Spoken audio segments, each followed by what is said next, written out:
Ooh. Hey, everybody. Good evening. Welcome to the one and the only, the bona fide, now inspected by the Inspector General of the United States of America, U.S. Department of Agriculture approved, Goshen Prepping. We're probably not approved by any of those I was things. gonna say, I don't know about that. How's everybody tonight? How's everybody in this Super Bowl night that hopefully nobody is watching? That would be a good thing that nobody watches it. And Chillin' Penguin Army, of course, you're the first in the house. He beat you again, Yumi. On my chest. There you go. You're watching videos over there. She's No, not she's even paying trying to attention. close out stuff. Dumpster ahoy. Hello, everybody. Kathy Bulmer. Phil, hope you made it home okay, my friend. Arizona Watchwoman 777 with a big purple hand. Yay. We have Storm Chasing Gal, Go Man Prepping. Kenneth Martin, Redfish, Texas. MK Jeep, Mary Call, Teresa's May. Hello, everybody. We are very glad you're here.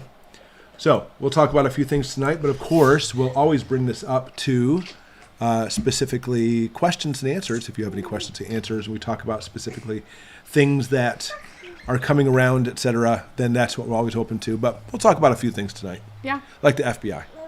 What? Don't say that. You want to talk about the FBI? No, because I'm going to shut us down. No, not the FBI won't. No, the FBI put out another warning, or actually with a group of sheriffs, the Sheriff's Association. Mm-hmm. But we'll talk more about that Hey, later. Pamela. Someone says, how's your little Valentine? She is good. No, talking about that. Uh-huh. So the little Valentine's good. So any questions? Yeah, the baby is getting big. I had her cracking up. Was that yesterday? Yeah, it was yesterday. I had her cracking up. Having baby laughs is always the best thing. What's her outfit today? It's mermaid scales. Mermaid She had scales. another little outfit on, but it got wet, so. Yeah, okay, so the Super Bowl is tonight. Someone's wondering. Yeah, Super Bowl's tonight. I've had, so I put a thing on our Facebook prepping group that we're going live, and people are like, yay, something to do instead of watching the NFL, which I find that a lot of preppers and people who are really watching what's going on have lost all hope and respect for the NFL, just for the fact of their wokeness and all the things they keep pushing. I don't know. We don't watch sports, so. Someone says, I'm not watching, especially since they're going to play the Black National Anthem. They are? I don't know, that's what someone said. So somebody said they're going to play the BLM or the Black National Anthem? That's I bizarre. didn't even know that existed. Okay. I guess I'm not in. Go Man Prepping. What are your thoughts on an electronic or battery-powered water filter? I mean, they're great. They're nice for the fact that they're rechargeable. It takes a lot of effort on your part out of it, so you don't have to do a lot of work as far as pumping and stuff goes. And they're good. I mean, obviously, you're depending a little bit more on electronics. I would still recommend having possibly just a pump backup. Like I always talk about the K-9, really heavy-duty pumping water filter. But I think the electric ones are great. That way you can take a lot of your own work off. And, of course, they're often solar-powered, That's true. which is nice. I have 2 questions. Okay, All so right. Naomi has questions. I'll repeat the questions as she says them. Guys, I'd have no problem putting the microphone more over there, but it's going to be right in front of Ashley and the baby. So. You're here for his voice, you're here for my face. And by the way, how do you guys like our play button? Isn't it sparkling? What we still haven't found an official name for it. I thought it was. The Sparkles. shadow band button? I thought, yeah. The shadow band button? Something like that? The button, you're doing right. I put a nice little silver thing in the middle to make it look legit. Alright, what are your thoughts on electric/battery-powered water filter? Oh, I just You mentioned just that mentioned that one. Okay, there's another question. You're falling behind. No, I'm just looking at Okay. that, not that. That's not my question. What do you think about growing veggies in food-grade buckets in the sun? Toxic or not? No, I don't think there's a problem with that. You always have to worry about plastination and plastic leaking into things. There are microplastics in a lot of stuff now. The vegetables, I would think, are practically not going to be getting a whole lot of those different chemicals, or at least the plastinations from the plastic. You can even use old tires as garden boxes, but there are studies that show that direct heat and sunlight for the tires can actually leach some of the chemicals in their stuff. But personally, I don't find plastics to be a really big threat. Yeah, I mean, you could probably, couldn't you line the tire with some kind of like the stuff that we line the gardens with before we put the wood chips down? Oh, like some kind of fabric? Yeah. Yeah, the fabric wouldn't work because if it's heating it and it's releasing chemicals, that they'll would get make pushed sense. off with Okay, water. never mind. How are the kitties? Kids are good. Yeah, they were ornery today. Yeah, they're getting more and more on me. Don't block the baby. Yeah, I know, right? She's too cute. And then how many lead beans Lead beans, yeah. should we have in our pantry for a husband and a wife? Wait, where do you see that one, Naomi? Lead beans. Lead beans? Are they talking I see the one, how much ammunition's good amount to have on hand for crap hits the fan. The YouTube blacklist button. I like it. The blacklist button. Blacklist button. Yeah, the YouTube blacklist. Yeah. I think That's a good TV show. That is good. Oh yeah, black. I didn't make the connection with blacklist. So, how much ammo should you stockpile? I mean, it's difficult. I mean, because I look at different classifications of ammo. You have hunting. I personally am a 30-06 guy. I have numerous hunting rifles, but that's my favorite. For long range, I'm a 6.5 Creedmoor guy. For personal defense, I'm a 9 guy. That's just me. And I'm also a Plinkster guy with 22 LR. I think you should stockpile whatever you carry. Yeah, but they're asking how much. How much? I don't know. A lot. I don't know. What you can afford and where you can store it. It's such a It's generic generic, answer. but if you live in an apartment or you live in a camper, you can't stock a whole lot. So you never know what people's Yeah, situation no, is. we're talking about just in general how much to store. I guess it depends. Are you looking for hunting? Are you looking for protection? Are you looking for playing a major role and crap hits the fan? You know? Oh, lead beans. I just got that. Yeah, lead beans. That's what I figured they were saying. No, I'm I like 3 steps behind today. I okay. think you should stockpile quite a bit. That's just me, Yeah, though. I mean, it's really difficult to say an exact number. Unless you have a reloader. You know Even what I then, mean? you have to stockpile You know the you reloading do. stuff, which It's is actually even more in more short ply than the ammo is. Sure. I don't know. For me, whenever I have a new caliber, which isn't very rare or common, by the way, I like to stick with certain calibers, and that way I can stockpile specific ammos. I find that to be more advantageous, and I kind of go crazy. Somebody said, 10,000 rounds. Yeah. I think that's a pretty good number. That sounds good. Can you talk more about GoldBacks? Sure. They have 2 questions on that. Okay, so talk more about GoldBacks. What was the question? States accept them? Okay. And why did you select this company? Okay, that's great. Those are great questions. What states accept them? They're not selected by a state specifically. For example, you can get a Dakota GoldBack. It doesn't necessarily mean that state specifically accepts it. They're just starting to use it to model the currency from the different states. You know, so they have the designers and everything that come through it. So even though if you actually may have like I'm trying to remember some of the states now, South Dakota GoldBack, you can use them here in Michigan if the businesses use them. On that same note, if you're in South Dakota and you have a South Dakota GoldBack, there's no guarantee a business is going to be using it there in South Dakota. It's gold. And that's what it speaks for it, not necessarily it being a GoldBack. Now, why did I choose them? Over a year ago, No, I don't know, when a we year went ago. when we went. I know. When was it? It was the fall of. That was a fall? It was a fall one. In Knoxville? Uh-huh. Or It was October. As Patara corrected me, or I guess she says Patara. It's Knoxville. Remember Patara? No, I don't remember saying that. She part. came I know over. about She the stopped other. over to say hi to us, and she said it's Knoxville. But anyway, David, my son, He's a salesman. he was walking around, and somebody gave him a GoldBack, and he came over and said, "Hey, Dad, look at this." And my cynical self, he gives it to me. I was like, "David, this is just to be used as a coupon somewhere here in this thing. It's just for using it here." I didn't know what it even was. Those GoldBacks, we never saw them again. We very well could have thrown them out. No, I think I know where they're at. Oh, okay, good. Yeah. So anyway, it wasn't until like a year later that I got wind of GoldBacks and started looking at it. And my second initial thought was, this is not going to work. This is just such and such and such and such. And I was, I'm very skeptical with things. Again, if you ever watch me, here's the bandwagon. I run the other direction. I'm not the person to jump on bandwagons at all. But after I looked at it a little bit more, I was like, wait a second. This is literally denominational 24 karat gold. And I was like, actually, I completely changed my mind. This is actually brilliant. This is genius. Because we all would like to trade in a 1 ounce gold coin for a couple $1,000s worth of corned beef hash. But knowing that there's separate denominations of it, I was like, this is actually incredibly, incredibly smart. And do I have other things of gold? Of course I do. But when you look at the other gold, even if you bought it from a legitimate source and you know it's actually true pure gold and it has that Swiss stamp and stuff on it, doesn't mean it is if somebody's trying to barter with you.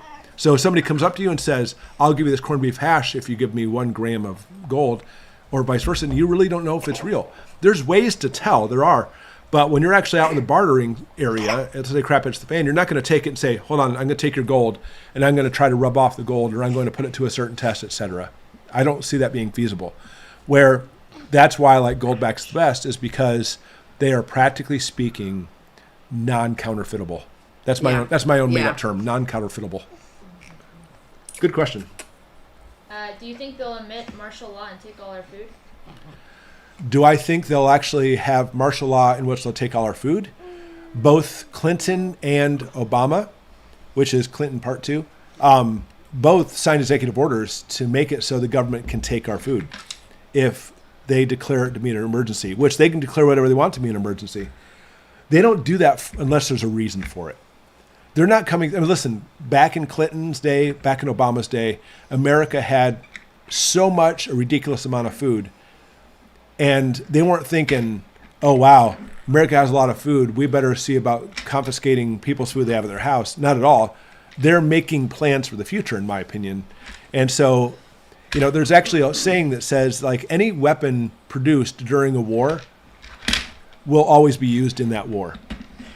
And that's the way I look at as far as executive orders. They don't make them for fun. They make them for a reason, and I believe there's a reason that's coming in which I do believe a day will come in which they will confiscate our food. We already see a war on our food right now. What's up? No, people are looking at Albert. Oh, yeah, Albert.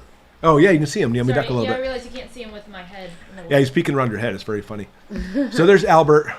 He's our newest addition to the family. Introducing Albert to you. He is our stuffed dummy as we're now starting our medical series of showing, good old-fashioned healthcare medical stuff that you can do when crap hits the fan.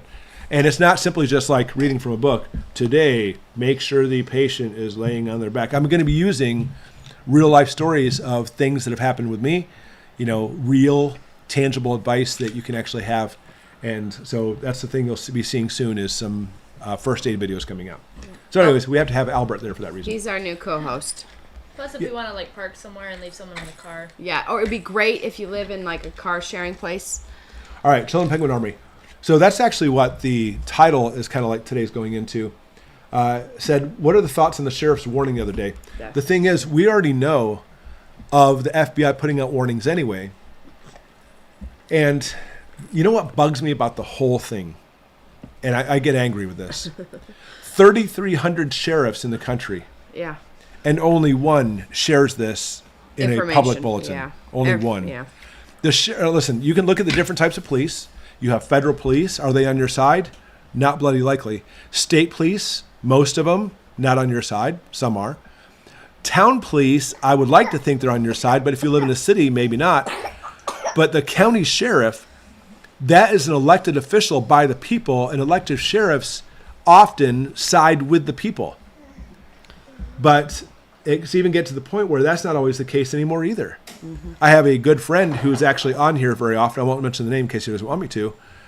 Talked to their sheriff and said, hey, if things really go bad and crap hits the fan, are you going to defend us and the Constitution? And they said blatantly, no, I'm going to do what I'm told by my state. My state tells me to do this, that's what I'm going to do. And apparently that sheriff completely lost his manlyhood that day. And that's another one out of 3,300 sheriffs across the country, a little over 3,300. And it makes me very concerned for the fact that I don't think they have our best interest in mind, except for the sheriff from Butler County. Now, the sheriff from Butler County didn't really put out a lot of info that we didn't already know. I mean, he did say that there's a lot of stuff they told him that he can't tell you. Really interesting. I'm not sure why that is. But a lot of stuff he put out as far as, we have sleeper cells in the country. We have people from 160 different countries in the United States. And they're just waiting for something to happen. And a lot of these people are really angry with us, et cetera. And the FBI is putting out that there are more red flags right now than before 9/11. Yeah, there's some stuff that he mentioned that I think was very eye-opening. I don't know. But I think a lot of that stuff we already kind of was heading in that direction anyway. So I want to know the other stuff. So I've been thinking about getting a hold of our sheriff and talking with them to see if they'll possibly give me some more information. I guess I talked to him a couple weeks ago. Yeah. Yeah. Do you want to? All right.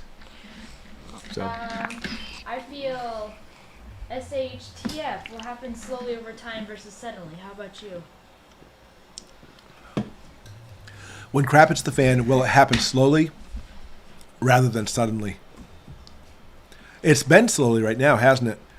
I think it's going to be something huge for the fact that we have had throughout history countless false flags that now, with hindsight, we know for a fact they were false flags. The explosion of the USS Maine in the late 1800s leading to the Spanish-American War, the Gulf of Tonkin incident, and the list goes on and on. So I would say if we're looking at something huge coming, sending us in crap at the fan, I would say that more likely it's going to be a big event like that. Because right now, I think the general consensus with most Americans is they're tired of all this stuff happening and they're not on board with following the United States into like another major war, for example. And so therefore, I think something major is going to happen to basically say, so the American people will be like, oh, look, we do need to be in this. And that's what I think is going to happen. Someone just said something funny that happened at Super Bowl. There's a streaker running across the field. I missed a streaker at the Super Bowl? Darn. That's why we need to watch. Man. Yeah. Now that's a halftime show. They said that's our Black Swan event. Yeah, would they slip in when we were all watching the streaker? Redfish, we have a 5.3 foot dummy prop from the Spirit Store, secondhand for $20. That's great. Oh, wow. We can kind of use that to practice some things with first aid and such. Oh yeah, that's great. Good. This one is definitely not 5'3". I saw a bunch of them with that. This guy's taller than I am. Yeah, he's really tall, and he has a really long neck. He has like one of those neck elongation things happening. But how would you do like streak at a football game? You're just gonna get tackled. That's the job. So, Chillin' Penguin Army, any thoughts on the recent explosive press conference? Yeah, if you saw the video where I did on Goshen News, where I talk about these things practically every day, I put on there that the thoughts are extremely clear.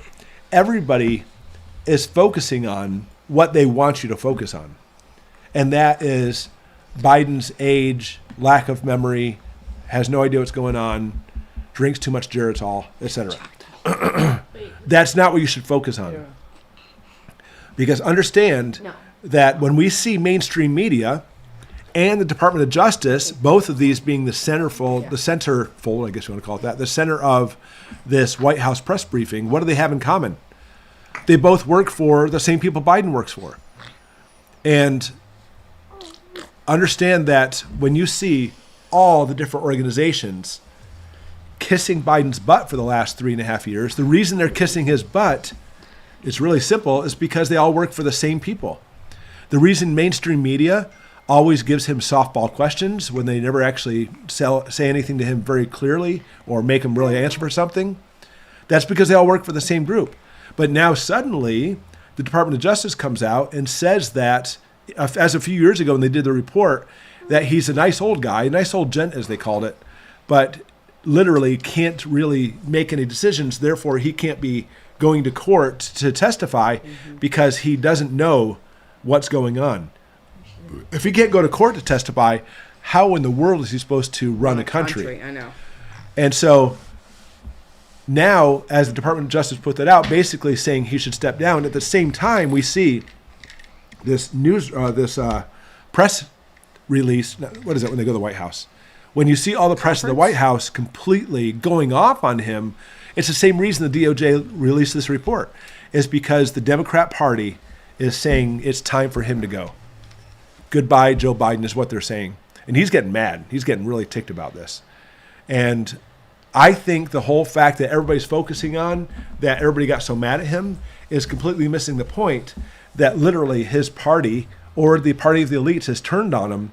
They're kicking his caboodle out of there because now they have somebody else in mind for the position to run for next year. And it's not going to be him because he's losing in the polls big time.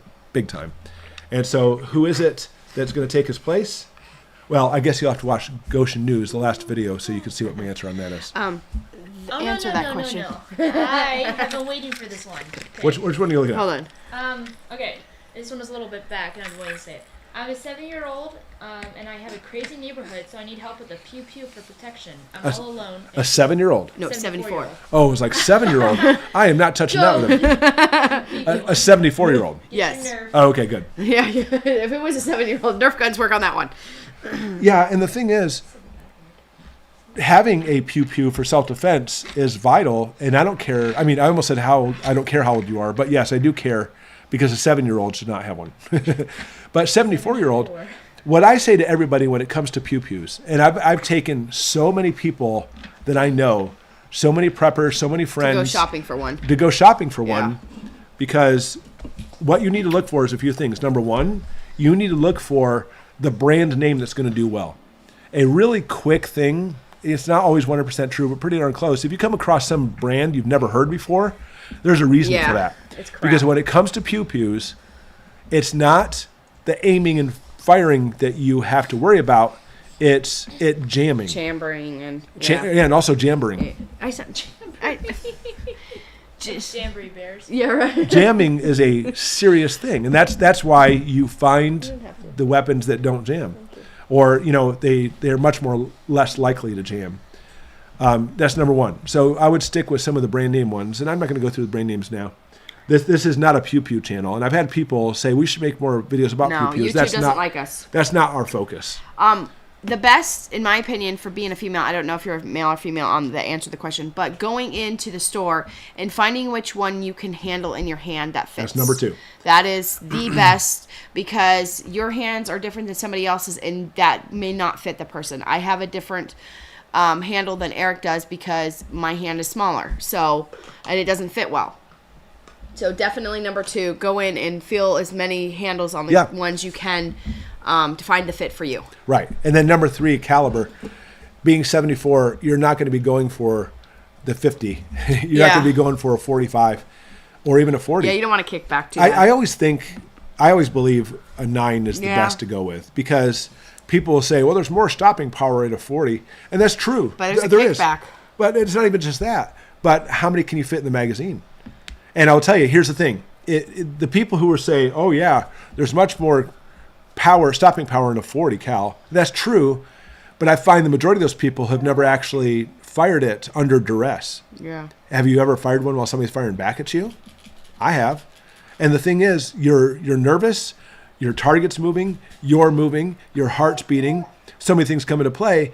And personally, I like the fact that I have a few extra rounds in there, because the first few literally may not hit the target. That's why practice. Yeah. Besides, Okay. What are you doing down there? She's getting her toys. Oh. And that's, by the way, why they make hollow points. Yeah. No, it's true. Because I would take a hollow point 9 over a full metal jacket 40 any day of the week. No, it's true. Okay. I see a... Super chat. So Alex says, can I drop a pew-pew channel here?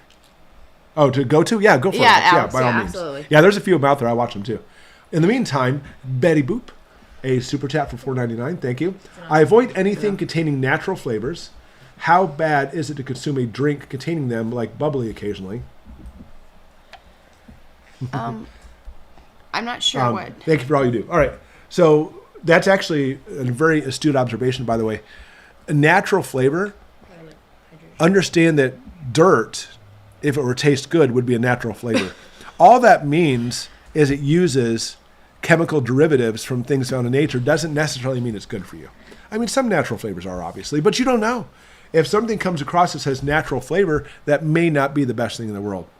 I mean, let's be honest, drinking water, or at least a little bit of pinch of salt and some water, is going to be the best thing you can ever drink ever. Ashley has a Waterloo sparkling water, naturally flavored. It tastes like those apple straws. Oh my gosh, look what it says. Naturally flavored with other natural flavors. It literally says that. It's good. It's seasonal. Oh, I know. Naturally flavored with other natural flavors. They're double negative there. That's just weird. Hey, and yeah, purified carbonated water and natural flavors. Yeah, but the thing is, cyanide is vegan too. You know what I'm saying? No, doesn't mean true. It's good for you. Yeah, so that's a good observation, Betty Boop. Obviously, water with a little bit of electrolytes in it is the best thing you could ever drink. I drink seltzers. That's my drink. I can't drink coffee. I can't I wish I could. I can only drink tea here and there. I can't drink a lot of tea. I don't drink sodas.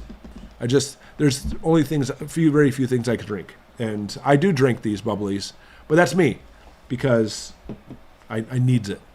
the flavors, the caffeine in these I ones. feel like there's certain things in life. Life is too short not to enjoy something, and that's just my opinion. I like coffee, and I like a seltzer once in a while. I'm not a big soda person at all. Soda. I only like root beer, and I really don't drink that but a couple times a year, if that. So, but Zevias make a good root beer. I do like that. Make it sound like you have like this vault of root beer that you pop open, like glass ancient bottles. Yeah. All right, what about a taser? Someone talking about that. Well, here's the thing. If you're looking at a taser, personally, I'd rather have a pew-pew. The reason being is, first off, tasers, even though they're not follow under the category of a firearm, they often still have laws against using them or owning them in states. So you're going to find the same kind of like precarious legal obligations for a taser. Secondly, they're not small or concealable at all. No. For example, in our state, we can have concealed weapons. Horrible thing to say. They allow us to have them. Up yours, Michigan. If I want to have one, I'll have one. Tasers are good. But the problem with tasers, you can reload it, but it's not like a semi-auto where you pull the trigger 15 times and 15 projectiles come out. With a taser, you pull it once, off it goes. If you miss, there is a lag time as you unload that receptacle and put the new one on. So something to keep in mind. All right, I'll ask a question that was a little while ago, and then we'll go back to it. Okay, what you got? Do you have any advice for how preppers can connect with their local authorities? 911. Or 999. Did they say the 911 or did you throw that in? No, I did that in. Oh, yeah. So preppers connected to local authorities. I will tell you that you're always going to find local authorities who are absolutely cool, but you're going to find some who are absolute jerks and believe that they're the only ones who should run things. Obviously, I don't subscribe to that. For us, our nearest big town is Clare, Michigan, and we know most of the officers there, and they know us. Yeah. They like us. We had a meetup in Clare a couple years back, and I stopped in and said, "Hey guys, you guys know who I am. We're going to be stopping over at one of the parks for a meetup today, and in case somebody tries to call 911, we're going to be having many, many, many pew-pews there." Talking about those, and they're like, "Okay, cool, yeah, thanks for letting us know," because that way they know what's going on. It was actually really funny. So as I'm going through all these like really interesting ones, scary looking weapons, that's all I'm going to describe because it is YouTube after all. That's just when they pull up because we thought somebody called them on us, but there was actually a lost dog. Yeah, do you know what it was? It was a lost dog. Yeah, it was. And so they saw us sitting there with all the pew-pews, and they're like, just joking with us. They knew who we are. So, our son, though, did police camp for many years, and he knows them from that as well. So I will say this. On that same note, though, you may find a town or a county municipality or especially state who does not want to talk with you. But that may be just one person in that department. And I would just go up to, obviously if they're busy doing something, don't do it. But if you have an opportunity, strike up a conversation with an officer next time you're with them. And you'll find, I found anyway, more times than not, by far, by the way, more times than not, they're just like us. So just go have a conversation with them. Local donut shop is the best place to find them. I mean, for us, that's true. That is true. I'll jump to this one. Does anyone have a bad feeling about the Super Bowl? Well, I mean, so the question is, does anybody have a bad feeling about a Super Bowl? Now, I mean, for me, I try not to go by feelings anyway. But honestly, I didn't even know it was Super Bowl until it came up to live stream. I was like, oh, is that tonight? Yeah. So, I don't know. It's just, I don't know. The whole thing right now is everybody, somebody said, not watching Taylor Swift. Is T Swift in the Super Bowl? I heard it was Usher. Is she the one that was streaking? That would be worth the Super Bowl ticket for a lot of people. You know what I'm saying? Oh, my goodness. Oh, someone's getting married in Clare. Oh, it is a beautiful area up here. In Clare? Oh, she's probably getting at the ranch there in Clare. Just Tobacco Ranch. After done, we'll give you our address for an invitation. Yeah. If she's getting married at Tobacco Ranch, it's beautiful there. All right. Why do other countries don't have to worry about guns or owning one? I said the bad word. I'm sorry. Why do they allow them to have guns and own them? You said the bad word too. Oh, yeah, I said it too. Stop it. Shame on you. So why don't other countries allow pew-pews and own them? Because that's what makes America amazing, for the fact that our founding fathers saw that when you look at totalitarianism, the only way to basically defeat that is the checks and balances with the Second Amendment. That's it. And I love good old lazy, sleepy-eyed Joe. I remember when he was campaigning here in Michigan, mind you. He went up to there was a guy at I think it was a car auto plant where they're building cars, and got into an argument with this guy. And boy, did Joe got ticked. By the way, it was funny. But Joe used the same argument, like, why in the world do you need such and such for hunting? Because that's not what the Second Amendment says, Joe. Just like everything else Constitution, you don't get it. It has nothing to do with hunting. Now, there's a lot of countries, by the way, where it's illegal to own firearms in specific ways, but if you have the permit, you can still own a hunting pew-pew. You can do that in a lot of countries, but obviously it's not going to be for like self-defense and such. And the thing is, in this country, it's the only one that basically says, you know what, it's there for that reason, so you will not end up with a tyrannical government. There's no coincidence. That's why the government keeps trying to take them away, because they want to be tyrannical. It has nothing to do with all the things that the mainstream media says it is. It's that simple. What else you got, Naomi? What languages should we try to learn? Spanish, Mandarin, something else? What language should we try to learn? Well, it is a tough question because there are so many things that could happen right now. Honestly, Spanish is always good, but not for like the political or prepping reasons, because a very, very large percent of our population is Latino. And honestly, I like learning languages anyway, so that's always good. But if you're talking about as far as prepping goes, are we looking at wanting to learn Russian or Mandarin because of things that may be happening in the future? The way I see basically the southern border right now, I think Chinese may be a very real possibility. I'll say on that one, have fun, because that's not an easy language. Russian's not super easy either, but Mandarin, didn't they say next to English, Mandarin's the hardest language to learn? I believe that's what they've said. I don't think so. I think Arabic is. Yeah, so right here, they're also trying to ban paramilitary training. I know. I teach martial arts, and martial arts literally could fit in that category of paramilitary training.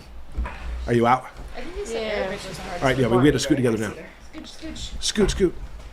Then people can respond to my voice. Yeah, so let me do this. Hold on, guys. There's going to be some noise here. Yeah, wait. I thought they said Arabic was the hardest one to learn. No, it was like one of the hardest. It could be. Honestly, the Arabic I learned, and even like the writing Arabic, I found to be fun. Russian, what I've learned in Russian was, for me anyways, I think a little bit more difficult. I've never tried Chinese, ever. Russian's fun to learn. My sister's learning Spanish. She's loving it. Yeah, it blows my mind that they think that 2A is only for hunting. That's because that's all they keep pushing. They keep saying, why do you need a weapon of war to kill a deer? Because it's not the deer that's a threat to America. It's that simple. Oh, that's Albert. Yeah, you can probably see Albert now. So Albert's hanging out on top of Bob. Albert's going to be in video soon. You'll be seeing him basically talk about first aid. Here's a great question, by the way. Where'd it go? So are you against common sense gun laws? Well, I know you're using the word common sense because for you it's common sense. So, for example, would I be for a gun law, for example, that is going to keep firearms out of the hands of people who are mentally disturbed? That's a slippery slope. And here's why. And it's really simple. Who determines them to be mentally unstable? Because the government is really good at catch-22s, by the way. For example, you know what? Let's make a law that says anybody mentally unstable cannot carry a firearm. Then they'll turn around and say, well, all the people who carry them are mentally unstable, so therefore now we have you buy the you-know-whats because you are carrying it because you're mentally unstable. The government's done this stuff many, many times. It's very, very clear. For example, sir, do you know why I pulled you over today? And of course, you don't answer them. No, what'd you pull me over for? Such and such. Do I have your consent to search your car? No, you don't need to. So therefore, many officers will turn around and say, well, obviously you're hiding something, so therefore that is now the consent because I have probable cause to search your vehicle. It's a catch-22. So I guess the question would be is, what do you consider to be common sense laws? Because the laws we already have in the books are the laws there for protection anyway.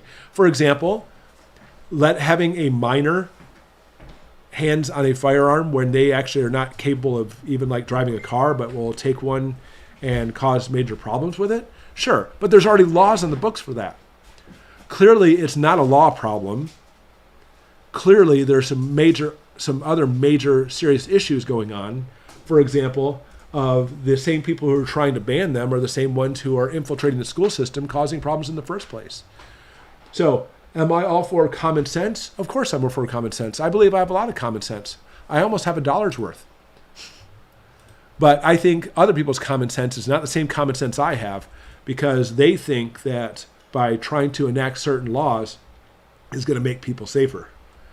When ultimately, long story short, it's the pew-pew is what keeps them safe. So argue about it all you want to. For average Joe citizen, that is the safe thing to have. That's common sense to me. Someone said they just ran from the cops and now they have a warrant out for them. Do we live close to a nuclear plant? No. No. Do we live close to a nuclear plant? We do not. There are some that, like a few hours away, but if there's going to be any type of problems as far as like it exploding, it's not going to be in our direction, which is good. He does look like Mark Twain. Oh, does he? Yeah. Huh. That's interesting. All right, Mom left, and this would have been perfect. Had this on my mind to ask for a while, but are you preparing for lady products or just stocking up like crazy? Oh yeah. Yeah. Oh yeah, lady products for sure. You can't have enough. And Ashley, I'm glad Ashley's gone because she never wants to talk about these. I said I should do a video about this all alone. She's like, no. But there's all kinds of products you can use that are reusable for like pads and stuff. Yeah. That you can. I mean, that's. Plus, I mean, they're like the disposable ones are good for like if you have an injury. Yeah. Yeah. Yeah. So double there. Yeah, Gina, aren't there like 30,000 laws for them anyway? It's some. I wish I could tell the exact number, but I know there's a lot. Exactly, the laws are there. It's not the laws that are the problem. I mean, background checks.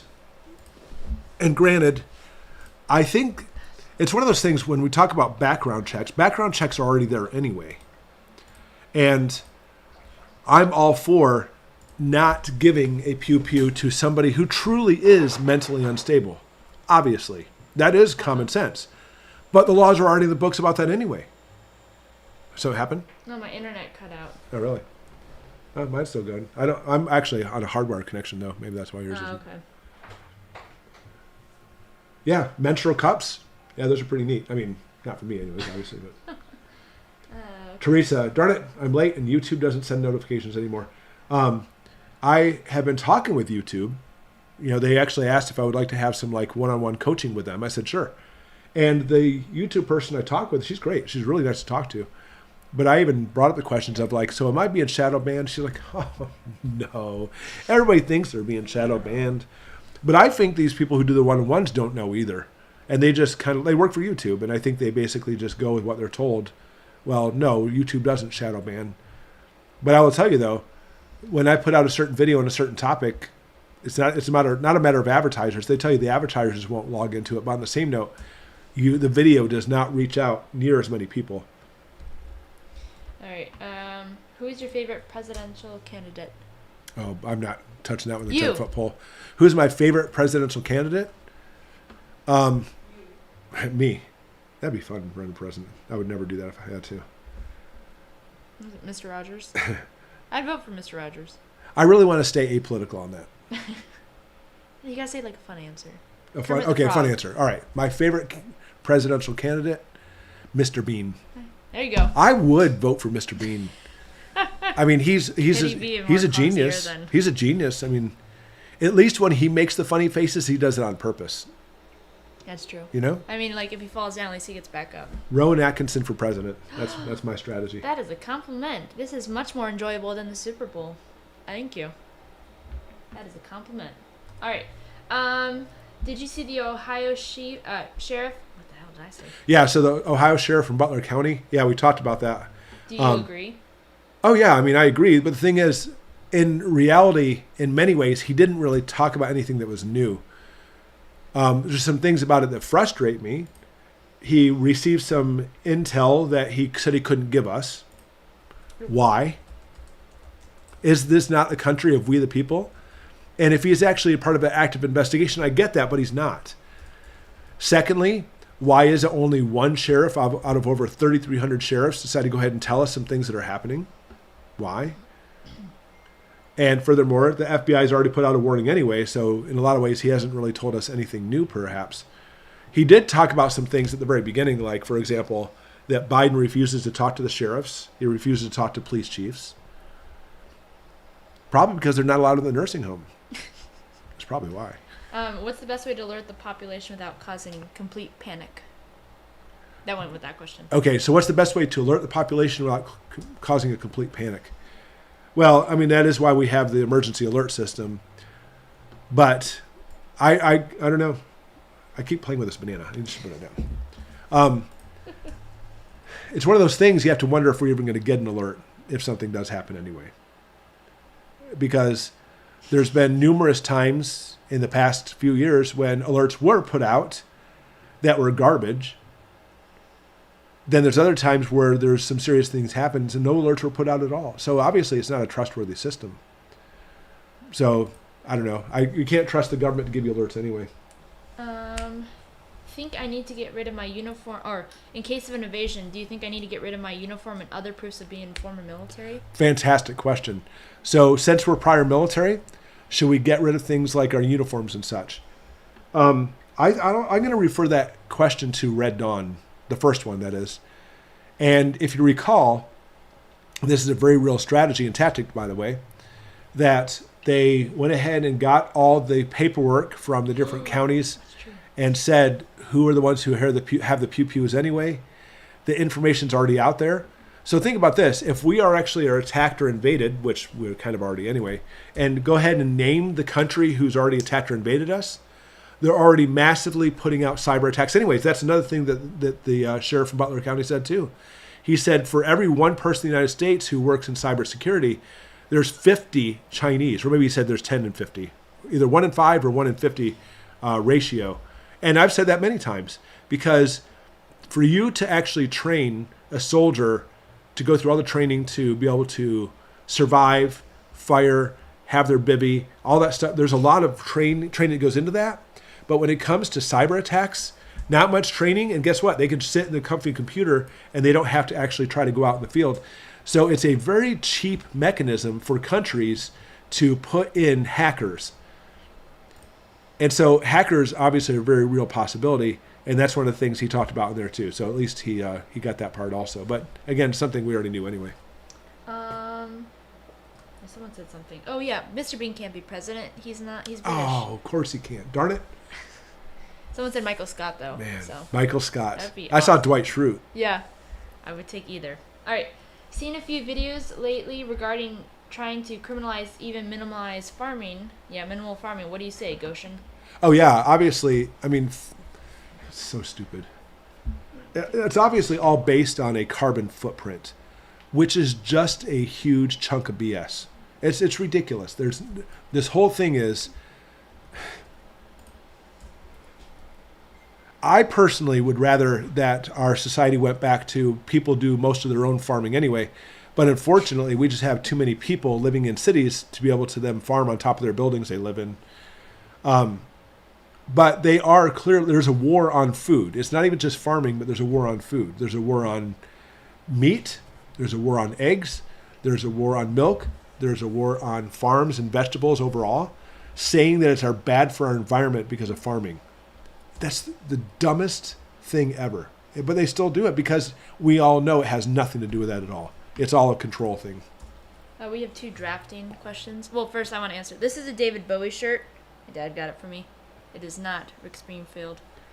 Real quick from Teresa, I see one. Do you think I have to worry about my 2 high-functioning autistic sons being drafted? I was going to ask that one. Was it? If you are talking about just a general draft, they want to call up some people, no, I don't think it's a worry. But understand, it depends on how far this goes, because remember, the Nazis were taking anybody toward the end of the war. So what's happening with America 5 years, 10 years from now? Are we going to be like the end of the Nazis? Then there's a possibility at that time that might happen. But right now, it's not. No, they won't take them. Well, what about, can you be drafted as a single dad of 2 toddlers? Can you be drafted as a single dad with 2 toddlers? You cannot. I don't think it's a law. I think it's more of just a... there are certain waivers that you can do. And they've always had it with, if there's a single parent that depend on you, then you can actually have it, so you won't be drafted. It sounds like there's something with a Saving Private Ryan like aspect. Well, I mean, the whole aspect of Saving Private Ryan like in that circle was actually based on the Sullivans, which were 5 brothers who got it to all serve on a ship together, which sunk and they all 5 died. I think it was a ship. Anyway, so at that point, they said, you can't really you can't serve with family. And for me and my family, that's what we've always been military. My brother served. We have in our family lineage, we have officers for every major war in the United States is in our family. It's just, that's what we've done. It's kind of what we've always done. But on the same note, here we go. Now I have some sons, and I told my son, if you want to serve, that's up to you. But if you do, I think this is the area you probably should go in. But anyways, he enjoys teaching martial arts too, so that's not something he's interested in. I'm not comfortable traveling right now, but it's sent that others are freely traveling without concern. Would you be comfortable traveling outside the U.S. with our current condition? I don't feel comfortable traveling within the U.S. in our current condition. I'll be honest with you. The current condition, there's right now, I always look at as far as like degrees of possibilities. And I think we're at a very high level right now. And it's something my wife and I have talked about. We were going to fly down to Florida to go to a wedding. And I said, I don't think so. I don't think that's a good time to go. So we supported the wedding the best way we could without going. And we have some other things that are like across the country. For example, I'm a contender for being a world champion in martial arts. And there's a possibility I may take the title, which blows my mind that I could actually do that. But on the same note, it's in Phoenix again this summer, and I don't know. I don't know if it's even worth trying to go for a world title and going all the way to Phoenix for that. But I'm not going to compete. I know. But my instructor says, he's kind of like, well, of course we're going. We're all going. We're all going to. I'm like, you're saying that, but I don't know if that's a smart idea. But I certainly don't think traveling outside the country is smart. I mean, like for us, we'll drive a few hours, because if something happens and I need to walk home for a few hours away, it'll take a few days. But it's going to take more than a few days to walk home from Phoenix. Yeah, and it'll take a lot more, a few days walking home from Hawaii. It's going to turn from The Last of Us. We're just going to cross exactly. 3 months. Yeah, traveling. Right now, I personally don't think this right now is the time to travel. Within a few hours, that's me and my family. If we do that, we can make it back in a few hours. Or if we drive a few hours. I'm talking about a few hours, like maybe 3 or 4 max. I really don't think even more than that. Whoa. Someone has a brother's going on 5 cruises this year. I mean, that's just cool in general, but wow. One of the cruise ships worked really well in I Am Legend. I Am Legend? Yeah, remember I Am Legend, the zombie movie or vampire movie? Oh, World War Z? No. No, I don't remember the cruise ship in I Am Legend. Oh, they didn't show the cruise ship, but the lady with the little boy, she said she was on the cruise ship. She was on a cruise ship? Yeah. Oh, man. I don't remember that. And Will Smith was like, yeah, they weren't meant for long term. It's like, yeah. So. They're not really meant for short term nowadays. Favorite gardening plants that are food but don't look like food? Huh? What are my favorite gardening plants for food but don't really look like food? They're like a Jerusalem artichoke, for example. Oh, it was like marijuana? Yeah, marijuana. Yeah, like I'm going to pick Jerusalem artichoke. It's just cool, how basically they keep growing underground and stuff. I like plants that continuously keep giving. Carrots, then? I hate plants like carrots. I love carrots, by the way. But I hate plants like carrots that you have to plant every year. I like things that continuously keep planting or keep giving you stuff, like our orchard. We have apple trees and cherry trees and peach trees. And we have a plum tree we planted, but it's not quite there yet. I love it because they require very little effort, and they continue to keep giving us good stuff when it's every year. I just saw a super chat fly by. Sorry, I'm Oh, it's working Betty on Boop it. again. Do you think we'll be thrown in camps if T does not win? If so, how would they go about doing this? Honestly, I don't really want to even say if T does or doesn't win. I don't know.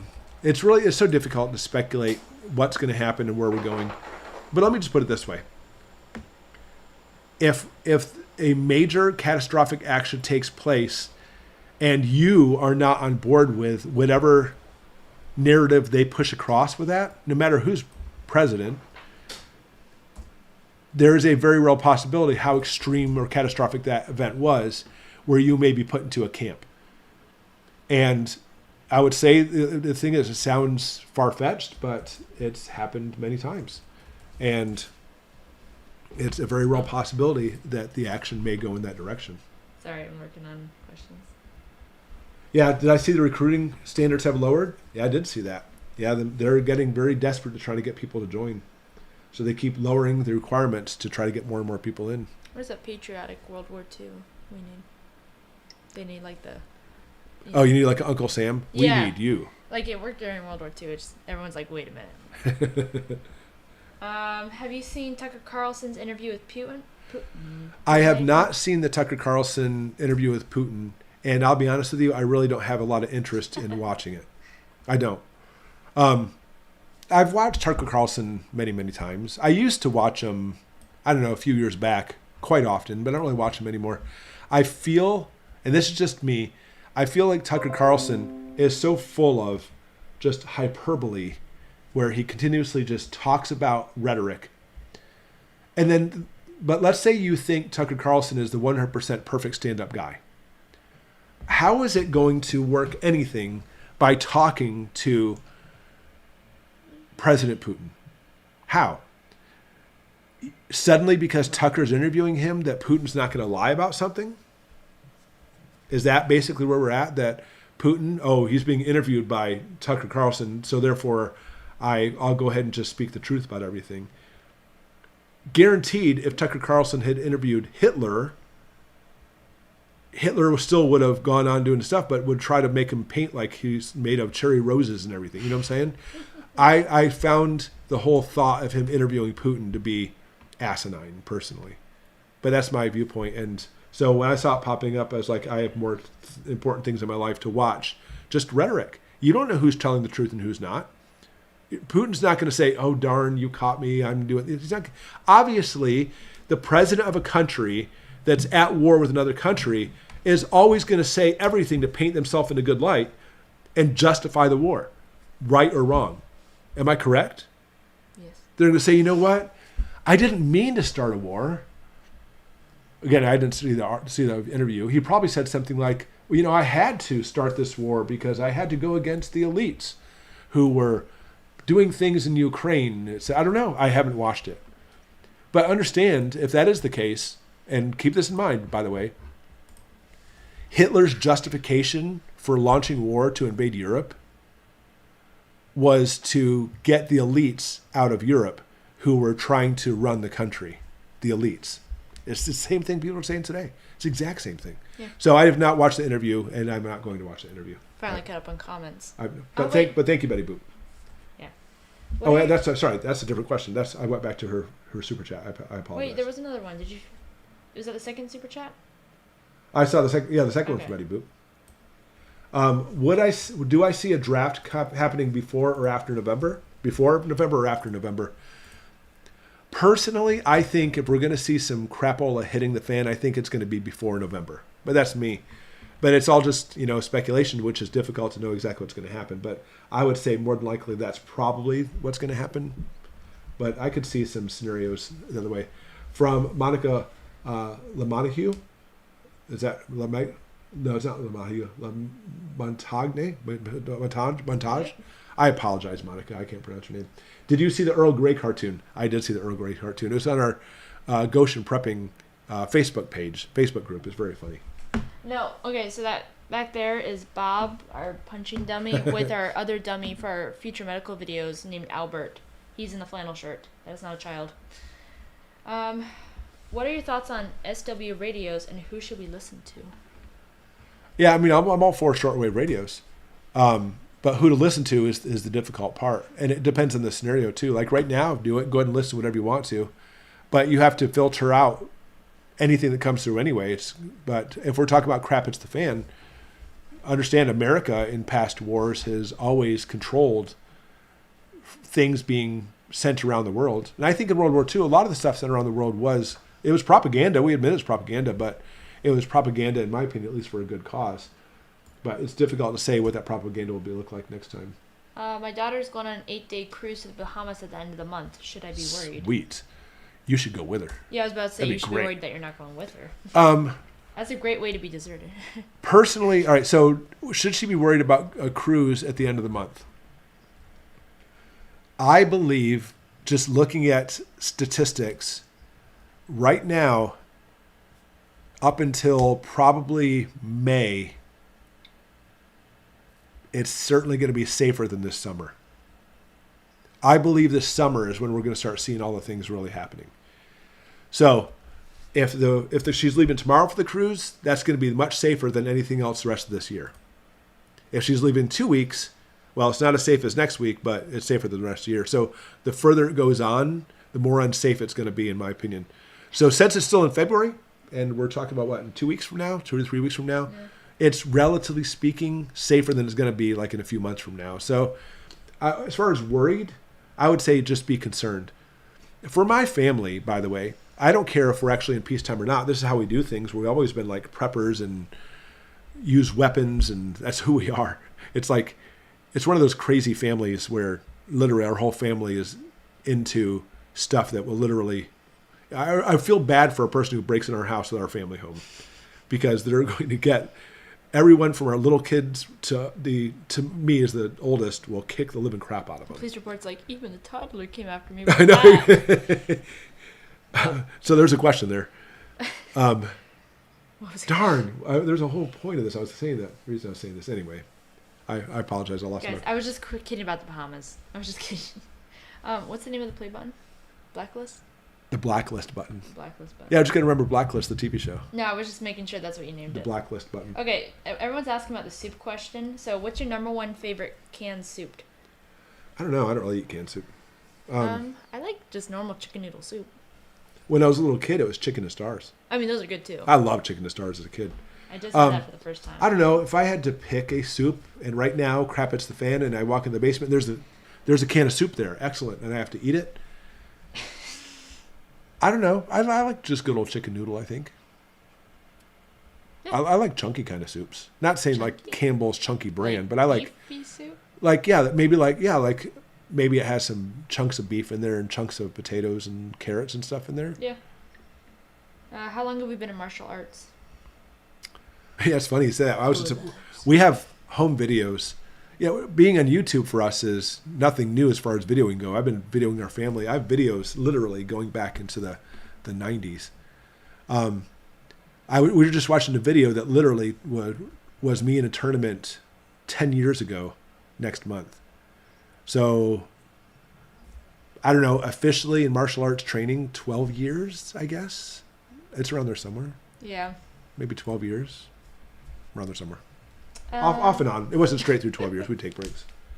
Did you see where the state Supreme Court of Hawaii overruled the U.S. Supreme Court, saying the citizens in their state have no right to own a pew-pew? Oh, wow. And that is indeed incorrect. So Hawaii apparently has said that the people in that state don't have a right to own a pew-pew. Unfortunately, New York's been saying the same thing. And of course, New York. California's been saying the same thing to an extent too. And then the U.S. Supreme Court says, oh, yeah, there are things in place that says, yes, you can have them. And they find those laws to be put in place by the states as being unconstitutional. That's what it comes down to, is the Constitution. Because understand that a police officer or military, etc., swears an oath to the Constitution of the United States, not an oath to their commanding officer, whoever that might be, or to the governor. Which state was it that basically They said they weren't going to allow them. It was like Arizona or something like that. And they knew there was going to be a legal battle over it, but they said, well, we're still going to go ahead and enact this executive order anyway. And it's absolutely unconstitutional, but you're finding this continuously over and over again. And I know that people say, look, it doesn't matter which side of the aisle you lay on, it's the same organization and group. And in a lot of ways, I agree with that. But it really is not just Democrats, mind you, but far left progressives who are the ones continuously trying to take away the pew-pews and make them illegal. They're trying everything they can to try to take them away. And they know, because again, the Second Amendment is there to make it so the government doesn't become tyrannical. And there's a very strong coincidence that says, oh, wow, it's amazing that the same people who are tyrannical are trying to take those weapons away. And understand, remember this, guys, remember this, think about this. Adolf Hitler was a far left socialist progressive. Today's progressives are trying to tell you he is a far right conservative extremist. Not at all. He was a far left progressive. Nazi stands for socialist. It's a national socialist organization, which is a far left organization. I want to say this real quick. I'm going to mispronounce this. Shell Zany Yokes, something in that aspect, said, "We never traveled, and we were 2 weeks in the Bahamas on a sailboat in January 2020 when the first news of the virus had been talked about." Man, I'm sorry for that timing. Yeah, but honestly, the same note, they're like, should we get off the sailboat? Wonder if we should. And that's another video we're looking at. Oh, no, we're looking at a scrapbook of, we used to live on a boat. Yeah. We bought a broken down sailboat that was half sunk in Palm Beach and restored it to, like, it looked brand new engine, everything in it. How old were you, Naomi? I think you were like maybe 8. Yeah, probably 8. Probably 8 at the time. I don't know. It was fantastic. And what they say, there's always 2 great days with a boat, the day you buy it and the day you sell it. And that was so true. We put so much blood, sweat, and tears in that boat, but the day we sold it, I was like, yes, we sold it. Which is funny because we put so much amazingness into it. We have more soup questions. Soup questions? How long will canned chicken last in a can past the expiration date? Oh, like just a regular can of canned chicken you get from like Walmart or Costco? Indefinitely. It will not expire. Myers. Or Meijer. Yeah, exactly. Well, they may not know Meijer. That's not a national Oh, that's true. thing. Sorry, guys. How about Sam's Club? Piggly Wiggly. Yeah, there's one. Yeah, no, it'll last indefinitely. And we talk about these kind of things all the time. Canned food does not expire. Period. End of story. And even the government, which we can all trust and believe in, says the same thing. It doesn't expire. Now, what's going to happen is you may open up that canned chicken 22 years from now. You're well into the apocalypse. There's not a lot of food, but you're like, oh, here's that can of canned chicken. It was underneath my bed the whole time. And you pull it out, dust it off. As long as the can's intact, that chicken is not spoiled. Now, what happens over time is it'll start to like liquefy. The nutrient level will go down a tad, but it is 100% perfectly good as long as that can is intact. And that's the key.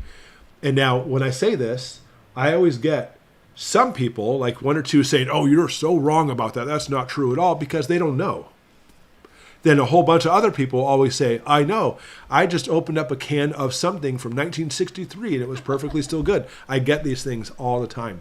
Canned food does not expire. If it's like an acidic food, like tomato paste or fruit, it does start tasting metallic-y over time, but you can still eat it. It just doesn't taste as good. What about pull top cans?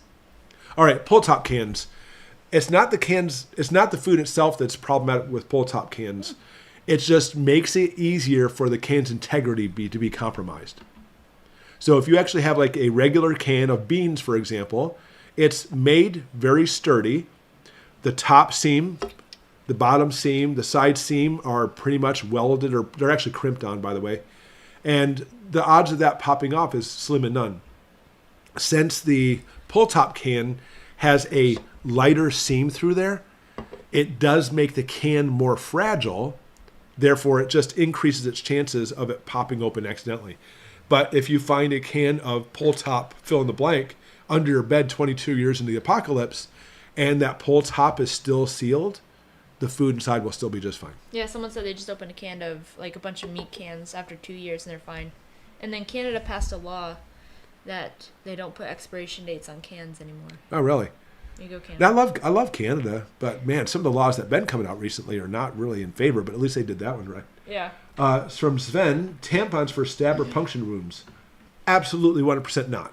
That is, whoever says that, they don't know medicine. That is such a bad strategy. So, and here's where it comes from. You ready? I remember when I took my first EMT course when I was like 20 young. I was 20 young. I was 20 young. I was really young. And and I took this course because I always wanted to learn about, being an EMT and stuff. And boy, I got a big old laugh and giggle when they said you can actually put a maxi pad over a gaping wound. I was like, oh my gosh, really? And of course, being the jokester, I'm the jokester, by the way. I'm always that guy who says the funniest things that should never be said in class. And I said, oh, does that mean you can use a tampon for a puncture wound? Ha, ha, ha, ha. And they were like, no, you shouldn't do that. And they couldn't really explain why. But now as a doctor, I will tell you, it's dangerous. First off, puncture, what's that? It's all the cotton. Yeah, well, no, the cotton itself is probably going to be okay. But the problem is, because understand that if you have a gash and it's bleeding a lot, that bleeding helps the cut. First off, the bleeding helps the cut. It rushes, the blood coming out will push away the contaminants. White blood cells will be coming to the area because they're moving because of the movement of blood flow and help fight off infection. So when you put a pad there, the cut's going to be far more clean than a puncture wound. Puncture wounds notoriously don't bleed. Not to mention, whatever instrument was used to make that puncture wound, it goes deep, and there's bacteria on whatever it is, you name it. And that bacteria was just now deposited deep inside that puncture wound. And now you just stuff it with a tampon. You're literally trapping bacteria in there. You're asking it for it to go septic. Good job. Do not ever put a tampon on a puncture wound. And you know who could tell you that? Albert. He's hanging out in Bob over there. He'll tell you, as I'll be doing in a lesson later on, you don't ever want to do that. We need fake blood for Albert. Huh? We need some fake blood for Albert. Oh, I'm going to do all kinds of stuff with Albert. How do you make fake blood? How do you do? Fake blood? Yeah, how do you make it? They usually just do red food coloring with corn syrup. Oh, that's true. That's how the movies does it. But I saw another question from Sven, and mine's already scrolled past. Something about oh, here it is. And still gauze for packing a gunshot wound, yes. Or a pew-pew shot wound, a GSW, yes. That's just fine. Now, there's certain gauze that would actually work better. Like iodoform gauze is what you want to go for. But gauze for that will work. But again, when you talk about that, there's going to be some bleeding on there. What would you recommend for a high anxiety person to not worry so much about a possible World War III? Oh, yeah. So listen, this channel is devoted toward people who basically don't want to have the anxiety. And man, I don't know. I always say this, that people get so mad I talk about other channels like this. But there are channels that are specifically all about raising you up, getting you excited, getting the adrenaline flowing, get you like, oh my gosh, look at this, look what's happening.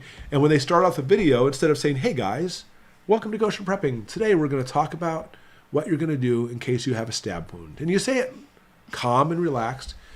But then other channels were like, guys, we got to do this. There's nuclear, and now there's World War III happening right before our eyes. And they don't give any actual tangible preppers advice. It's a dangerous thing. So I want you to understand. You ready for this? This is the moral of the story.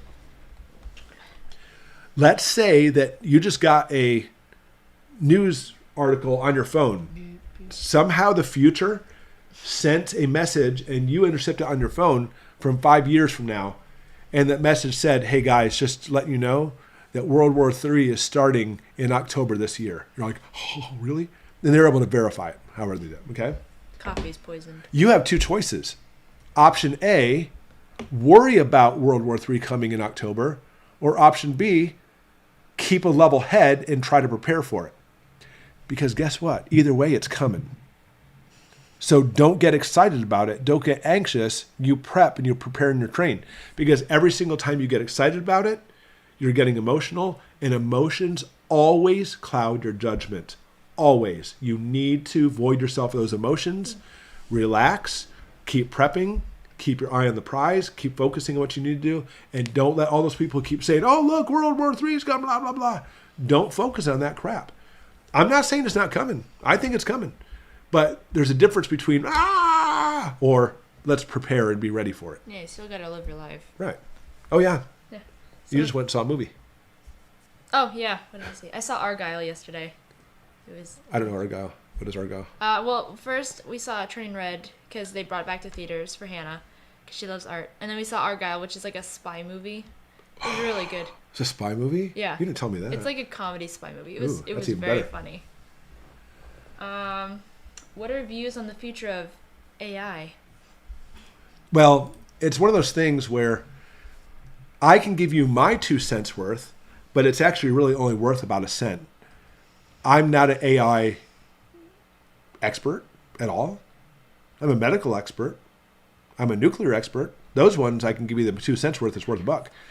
But with AI, I'm not. All I can do is look at what the AR experts are saying, and AI experts are saying that that's their fear, that it is coming and it's going to change everything and control everything.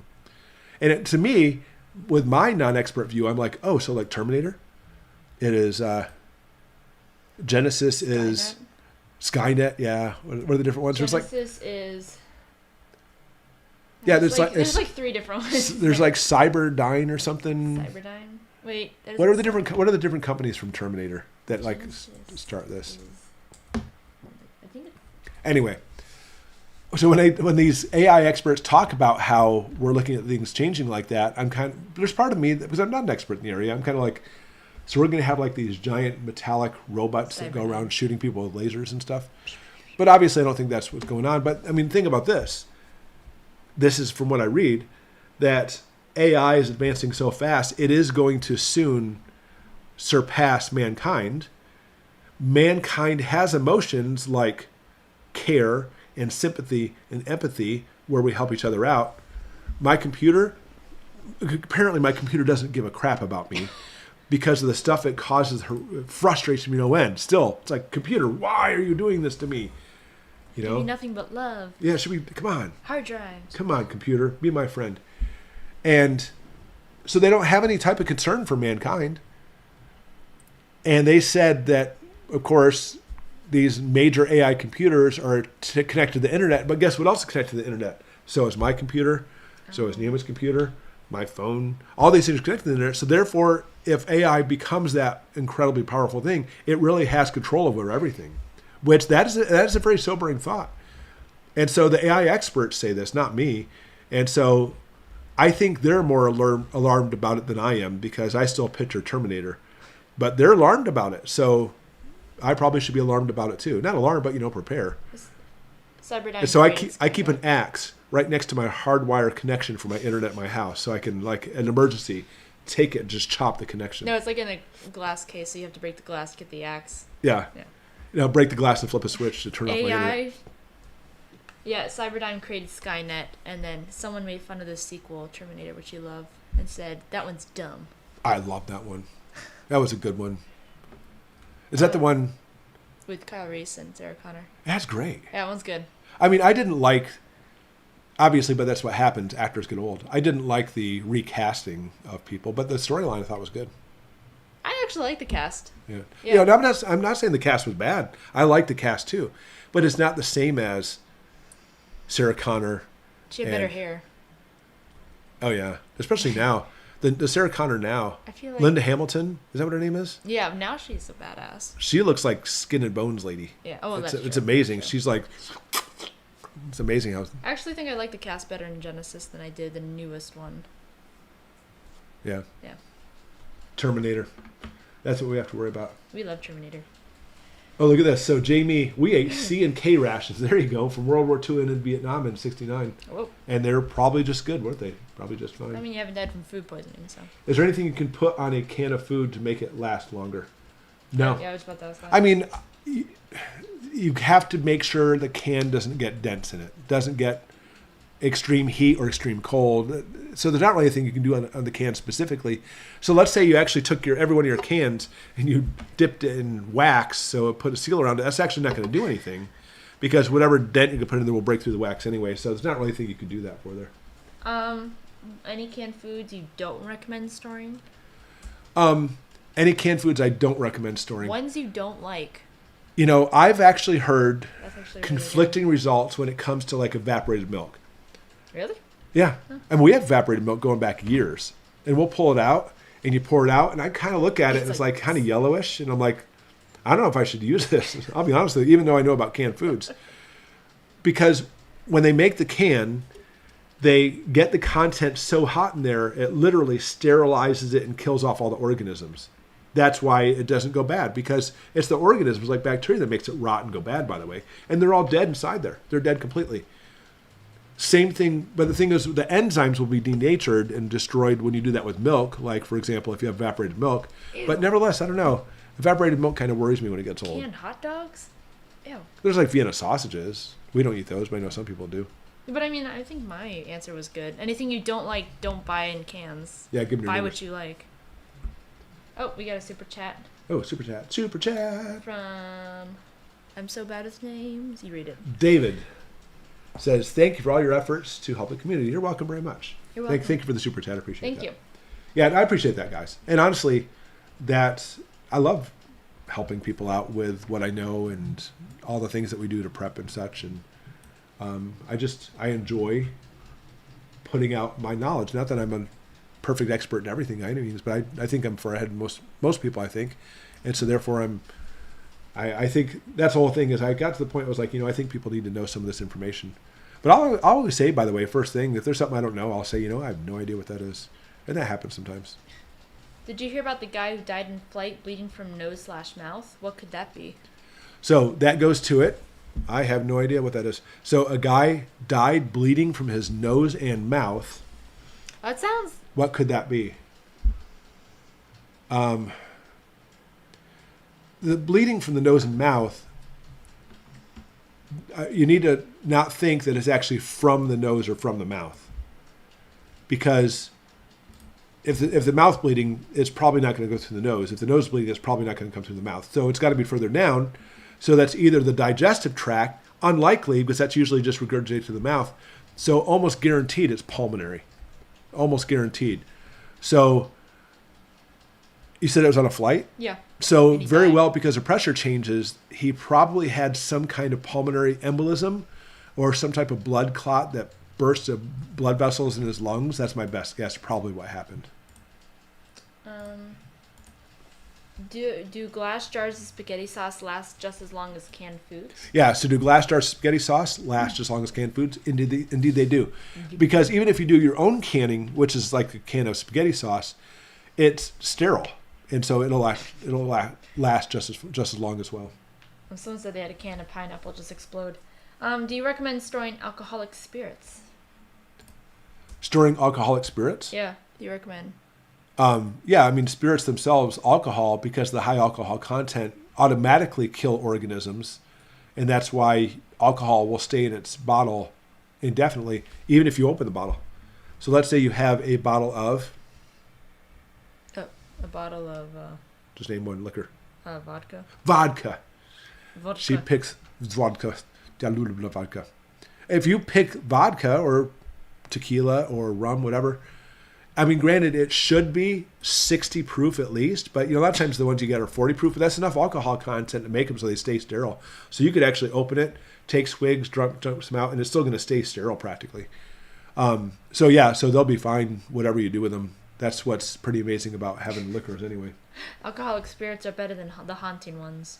Yeah, and I was trying to look for a fun joke like, well, I know, I was trying to how do think. you store spirits? Well, you have to do an EVP to try to see what kind of rum is going to call you. I was trying to think of something. Yeah, I know. I couldn't really think of anything either. Let me think. We do have a few questions. Johnny, have you seen Jack Van Impe's video on American Prophecy? I have not, but I will tell you, for me personally, I don't watch any prophecy stuff. I don't personally. I find I've used to. How about that? I've seen a lot of prophecy stuff years ago, but the prophecy stuff I saw never came true, and so.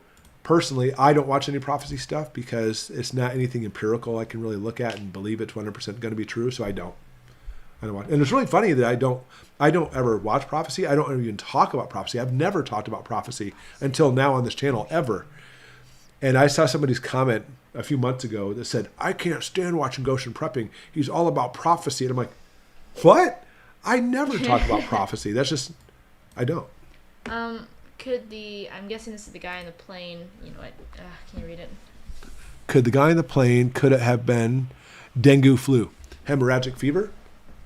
Sure, it could, but you see specific manifestations of dengue flu on aside from blood coming from the mouth and nose. And if that's the case, more than likely, they probably would have quarantined the plane pretty darn quick if that would have happened. I'm just speculating, though. There are some major illnesses being reported by the CDC. They spelled it. Oregon and Florida, 2 out of 4 states, the plague. I don't know. And a new Laxan pox, and then another one they forgot. What can we do? Yeah, the thing is, what you can do if basically you're looking at different types of diseases spreading around, what you've always been doing, because I will tell you as a physician, there's always been these things floating around. You know, how many years ago we had Ebola hit the United States and it didn't go through. We've seen hemorrhagic fevers. We've seen, the list goes on, Naegleria fowleri. There's always something, and it's always in small amounts. And if one does happen to spread like crazy and cause major problems and turn the world into a zombie apocalypse, you're still going to prep the same in your house. What's going to happen is if it really starts spreading, at that point, it's time to say, you know what? Time to shut my door and lock it and not leave and start using my prep. So it really doesn't change anything. But don't get really too caught up in all the different types of Zikas and all these things that basically seem to be popping up in the news. There's always these things. They're always everywhere. There you go. I was going to say more, but that's not. I'll stop there. Question. The Marines are getting rid of all their tanks and transferring to a mobile rocket force where a small group of Marines can sink ships. Right move or no? No. And here's the thing, though. This has actually been ongoing ever since Enduring Freedom, that the military has been going through changes in which they're starting to look at, even the very least, just tanks of being reminiscent vehicles of the past. The Marines, however, are always about being light on their feet and very quick into actions. Tanks, I'm going to say, don't think tanks aren't fast. They're ridiculously fast. Our tanks are anyway, American tanks. The Abrams that's one machine right there. But nevertheless, though, it's not a very quick light on your feet like a Bradley. So I understand why the Marines are doing that. So the Marines themselves doing it, I'm not as too concerned about it. However, the military overall, since Enduring Freedom, has made a conscious decision, the Department of Defense, to remove tanks as a major player because they said modern warfare has changed so much that tanks are becoming obsolete. Tell that to Russia and Ukraine.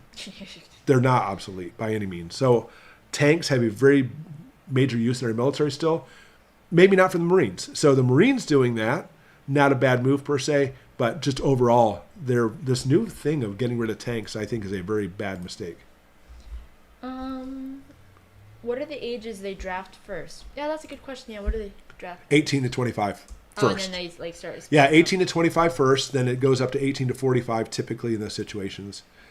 We in America have never had drafts under 18, but other countries have. 16 and 17-year-olds. The Nazis, they, at the end of the war, saw 8-year-olds fighting the war they captured. And, of course, the Nazis took people over 45 toward the end also because they were getting anybody they possibly could. 18 to 25 is the first ages. Then it goes up to 18 to 45 if they've exhausted a lot of their options for that. I saw something about Putin and Zelensky. Yeah, it said... Who do I believe more or trust more? Putin or Zelensky. Putin or Zelensky. I don't believe or trust either one of them. Or no, it's Biden, Zelensky, and then or Putin. I don't trust any of them. I don't believe or trust any of those people. Putin, Zelensky, or Biden. I don't believe or trust any of them. However, if you ask me, do I believe or trust in any government politicians? I would say the answer is yes, but very far in between and very few. If that's also your question. But Putin, Zelensky, and Biden are not in those at all. I don't trust any of those. And I don't believe that the whole thing we see as far as this whole war is literally just a very war that's happening just there. I believe there's larger orchestration involved in the whole thing. That's what I believe, though. Serious question. What's your favorite YouTube channel other than yours? Oh, that's a good question. I can't say yours. Ooh, what's my favorite YouTube channel aside from mine, of course? Well, I guess it's YouTube channel, so you can say anything. Oh boy.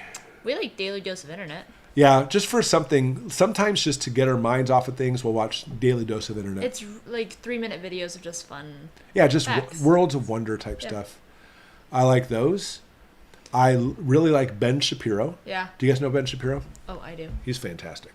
Can I say Who Call Me else? Chris? Huh? Can I say Call Me Chris? Yeah, she likes Call Me Chris. I like Call Me Chris. I like Call Me Chris too. Naomi watches her a lot more than I do, but she's just. Those are like the typical cats playing piano videos. It's just. Yeah. It's mindless humor, fun. You need those though. I like those kind of I things. don't watch a lot of TikTok. I don't watch any TikTok. No.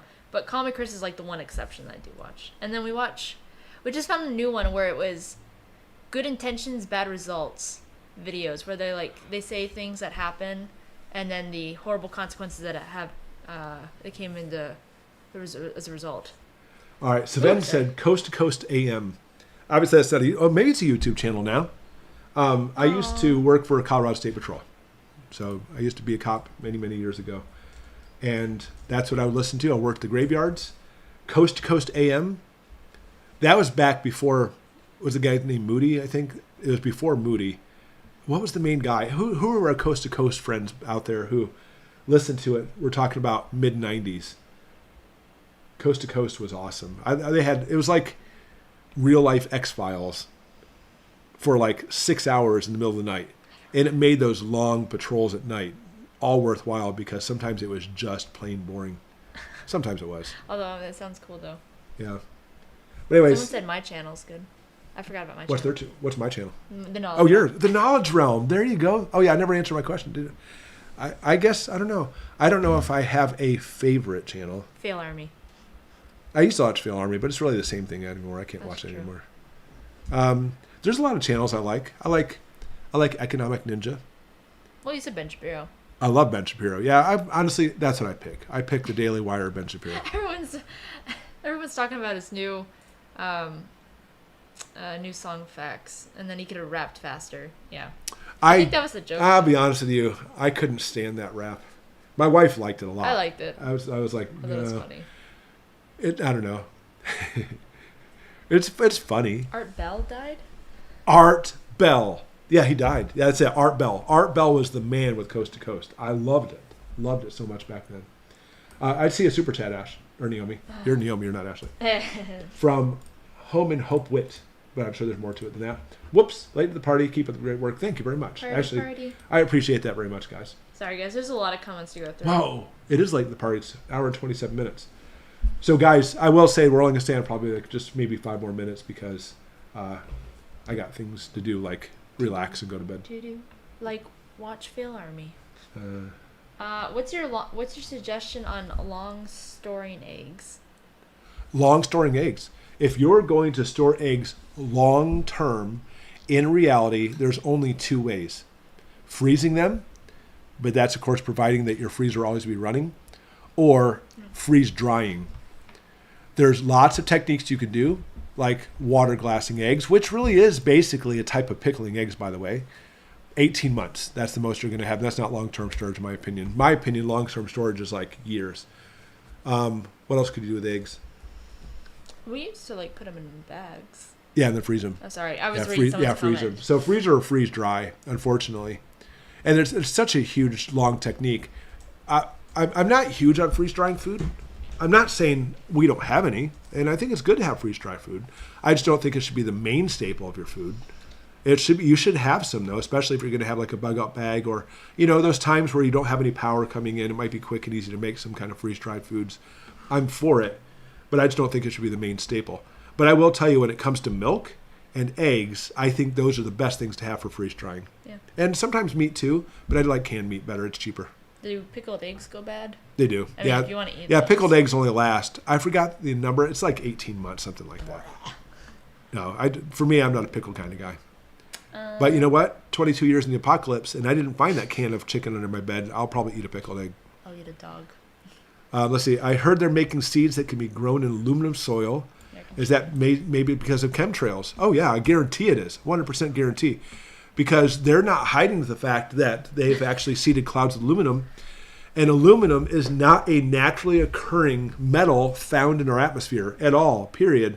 But now there's aluminum all over the country and probably all over the world for the fact that they've seeded clouds with it, and it's now landed, and there's aluminum everywhere now because of that. Everywhere. What else? Oh, someone says, let's see, he's a doctor, a nuclear expert, he used to be a cop. What does your dad not do? I mean, you were a firefighter too. Yeah. Yeah. So, guys, without getting into me, what can you not do? there's been a few things, like I've never been a garbage man. Well, like I say that because that'd be fun. What are some that'd be so cool. Ride the back of a truck and throw things. You can't open jars. I'm terrible at opening jars. That's it. There you go. I was like, there's something you're really bad at. So the best way to describe me without getting into the detail of me You're Superman. is I am the jack of all trades. There's a lot of people who are jack of all trades, master at none. I'm the jack of all trades that comes close to being master of a lot of stuff. That's just who I am. I've been highly adaptable, pick up things very quickly, and always want to try new things. And that's just me. It says chat disconnected. Please wait. We'll try to reconnect you. That's to you. On here it says... What did I do? Yeah, Kim, never heard of freezing eggs?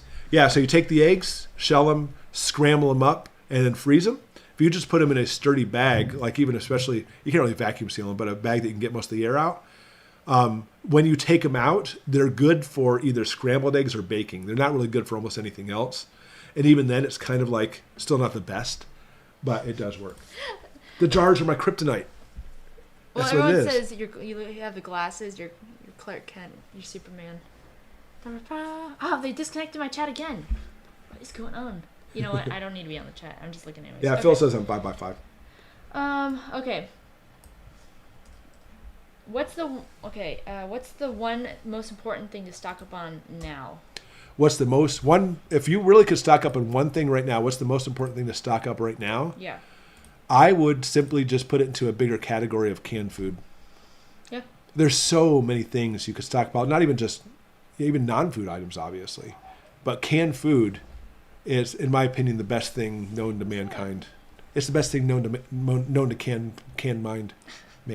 See what I did there? Yeah. I'm due in April. Do you think we still have time for me to have a hospital birth, or should I prepare for a possible home birth? Oh, great question. You certainly should prepare and have it as a contingency plan, a backup plan to do a home birth. You certainly should. However, even if we talk about some major things happening, I think having a hospital birth is a very real possibility still in April.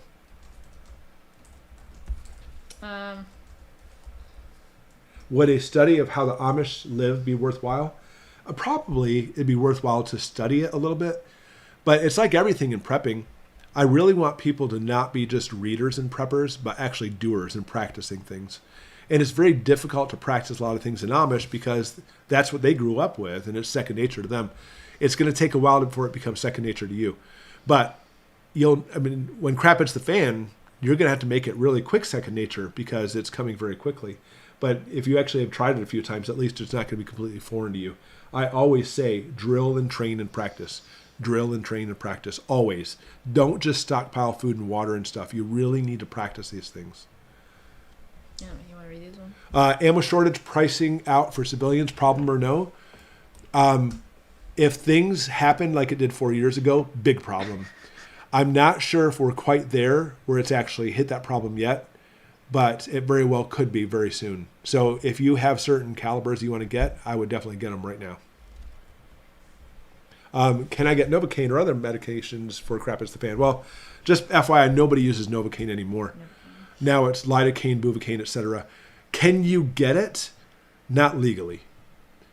But there are things you can do without actually using any type of topical agent like lidocaine or buvocaine, etc. Again, I'm not telling you this. I'm not a practicing physician anymore, so you do what you need to do. But crap hits the fan, no doctors and stuff. Even just having ice and having the person drink until they get stupid drunk is actually what people have done in the past. Just letting you know. I only see 2 more questions, unless I missed some. But Diane, L, dry milk from Walmart. Would this be good to stock up on? Yes, absolutely. Yeah, dry milk from Walmart. We have a bunch of that. We also get ours sometimes from Augustin Farms, to have the powdered milk. But either one's just fine. And then somebody said powdered milk is gross. No, I understand, Sean, it's gross, but you know what?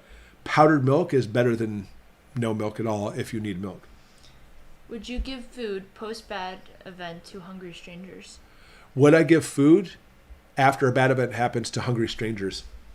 I would like to say yes. But that's exceedingly dangerous. Exceedingly dangerous. Because, and this is the last question I'm going to come up with, guys. I'm going to tell you something. Let's see if I have something funny I want to say, Naomi. Oh, no. Someone says I keep getting booted every time I call you Superman. That's funny. It's dangerous. You want to help people out. I want to help people out. I love people. But let me tell you a little story real quick, and we're going to end there tonight. About a year ago, and by the way, in our family, we train, drill, and practice, just FYI. And we do it even for the most basic stuff, because the basic stuff will get you killed, by the way. Because when you have something happen, you'll stop and think, is this really a bad thing? Or is it not a bad thing? And what you end up standing there is looking like this. You just kind of stare. So you got to make sure you really drill into you and your family. I don't care if it seems minor or seems innocent. You treat all these things like crap hits the fan. For example, somebody coming knocking on our door. My family absolutely knows that if somebody's at the door, they do not answer it, period. We live so far out in the country that somebody knocking on our door, unless it's somebody we expect. I mean, if we have a friend coming over, hey, we'll be there at 7. Everyone hide. And they knock on our door, I think it's pretty safe. It's probably our friends. But, we have systems up to see if it still is our friends there. So last year, we had somebody knocking on our door. Immediately, the family went into red alert. All the older kids help the little kids. All the kids know that they don't even go near the front door. It's time to just sit there and be quiet. You don't say a word. Dad will take care of it. Dad has things to take care of it if that happens. And I come up to the door and look out the window. And you don't answer. You don't ever open the door, by the way. But I look out the window, and there's this guy standing there. He's like, hey, we've been walking for a while. Can I have some water? And I want to say to him, yes.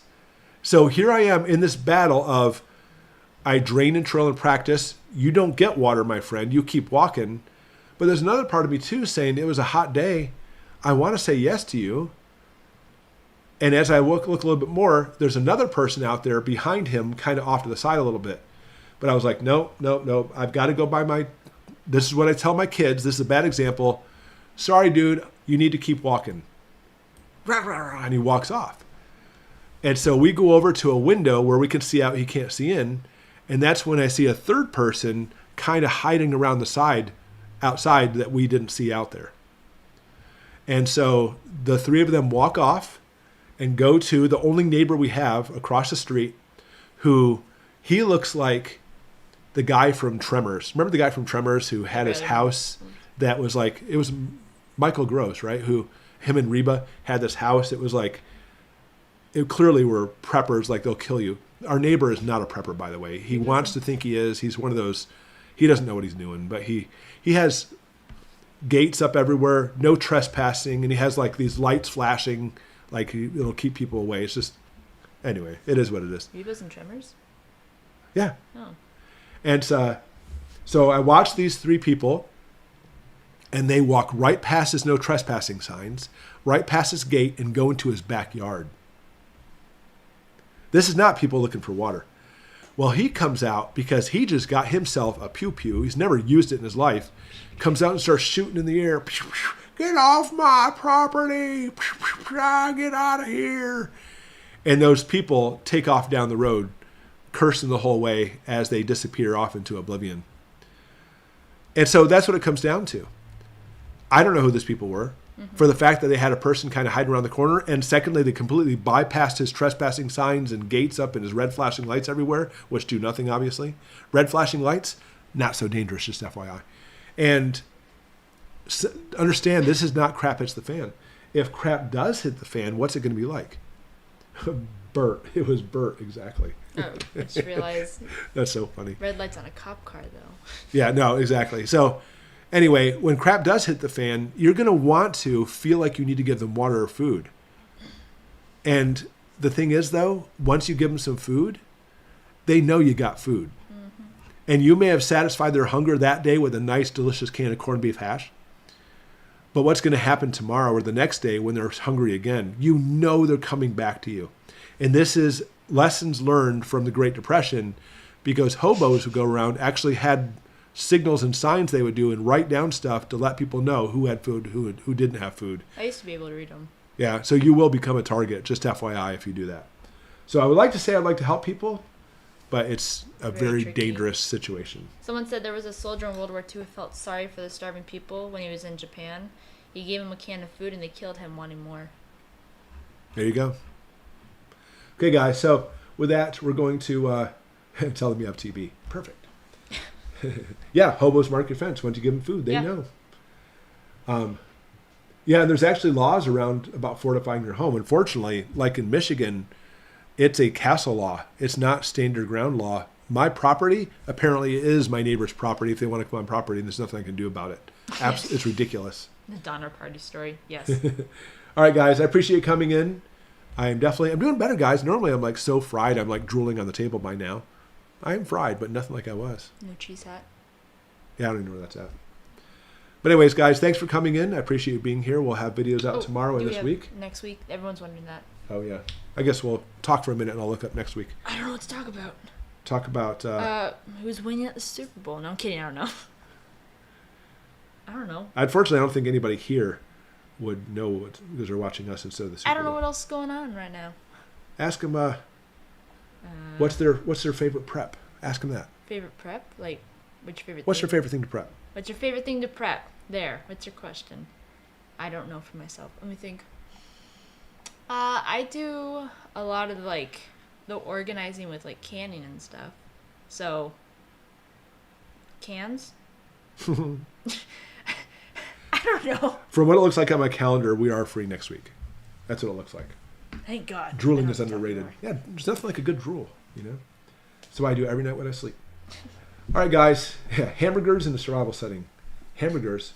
When do the medical videos stop? Well, I haven't started them yet. So with that kind of comment, maybe I should never do them in the first place. Now, I think it probably meant start. I don't know. Probably this week. That's the best I can do. Oh, there we go. So, it looks like the 49ers are winning. It's 1919 overtime. I'm not really much into foosball. But if it's like 1919 overtime, I might do it. Yeah, foosball. All right, guys. Appreciate you coming in. Thanks so much for coming in. We appreciate you being here. And I really enjoy it. I love these live streams, just chatting with all of you. Thanks for the super chats. Thanks for all the questions. Thanks for all the humoral anecdotes we've seen. Thank you, Naomi, for being here. Thanks for having me here. Thank you, Ashley, for skipping out. Yeah, again. And she's sleeping. And we'll see you next. Is she really? Yeah, she fell asleep. All right, guys. Thanks for coming in. We'll see you next week. Well, actually, we'll see you tomorrow with a regular video. Thanks, everybody, and we'll see you tomorrow. Bye, everyone. Good night. Later, Gator.